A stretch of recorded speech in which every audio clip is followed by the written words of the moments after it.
Hi friends, welcome back to Telangana Vantillu. మనం part 1 నిమ్మకాయ పచ్చడి చూసాం కదా, ఊరేసాము. కంప్లీట్గా నీట్గా ఊరిపోయింది. జ్యూస్ చూసారు కదా ఎలా ఉందో. కేజీ నిమ్మకాయలు, పావు కేజీ ఉప్పు, పావు కేజీలో సగం కారం.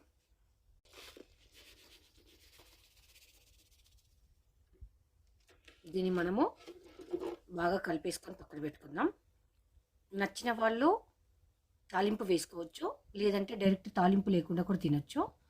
మనకి ఏదైనా హెల్త్ బాగాలేనప్పుడు, జ్వరం వచ్చినప్పుడు, ఏమీ నోటికి రుచించినప్పుడు ఒక నిమ్మకాయ బద్ద చప్పరిస్తే నోరంతా చాలా టేస్టీగా అయిపోతుంది.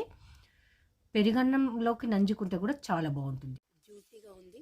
చిన్న ముక్కలు కట్ చేసుకున్నాను. చాలామంది ఏంటంటే జ్యూస్ తక్కువ తీసుకొని నిమ్మకాయ ముక్కలు ఎక్కువ వేసుకుంటారు. అలా కాకుండా జ్యూస్ క్వాంటిటీ అనేది ఎక్కువ ఉండాలి. ఇది మా అమ్మ దగ్గర నేను నేర్చుకున్నాను. నిమ్మకాయ పచ్చడి కొంచెంకి మనం ఇప్పుడు పోపేసుకుందాం. ఆవాలు, జీలకర్ర, పచ్చ దంచిన వెల్లుల్లిపాయ పేస్ట్. జస్ట్ ఇది సరిపోతుంది వేడికి. నిమ్మకాయ పచ్చడి కాంబినేషన్ పెరుగన్నంతో చాలా బాగుంటుంది. ఆవాలు,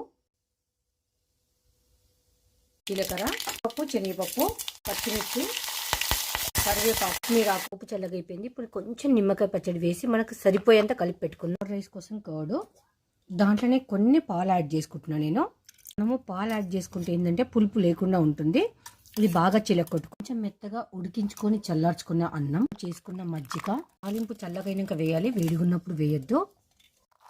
ప్రొమోగ్రానేట్, టేస్ట్కు తగినంత ఉప్పు అంతా మిక్స్ చేసుకుందాం. ఒక ప్లేట్లకు సర్వ్ చేసుకుందాం.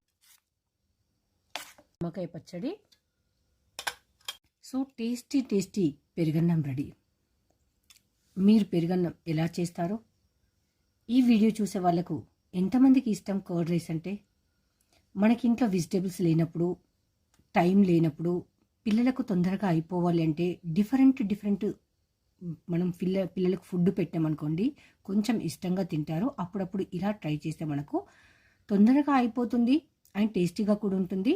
మనకు హెల్దీ ఫుడ్ కూడానండి. సో మనము వేడిగా రైస్ చేసుకొనైనా, మన దగ్గర ఉన్న మిగిలిపోయిన అన్నంతోటైనా మనం కర్డ్ రైస్ అయితే చేసుకోవచ్చు. నిమ్మకాయ పచ్చడి పెరుగన్నంలో నంజుకొని తింటే చాలా టేస్టీగా ఉంది. మీరు కూడా ఒకసారి ట్రై చేయండి. నచ్చిన వాళ్ళు ఒక లైక్ చేసి సపోర్ట్ చేయండి. Thank you. మనకు నిమ్మకాయ బద్ద కూడా ఊరిపోయింది. చాలా టేస్టీగా ఉంటుంది నంజుకుంటే.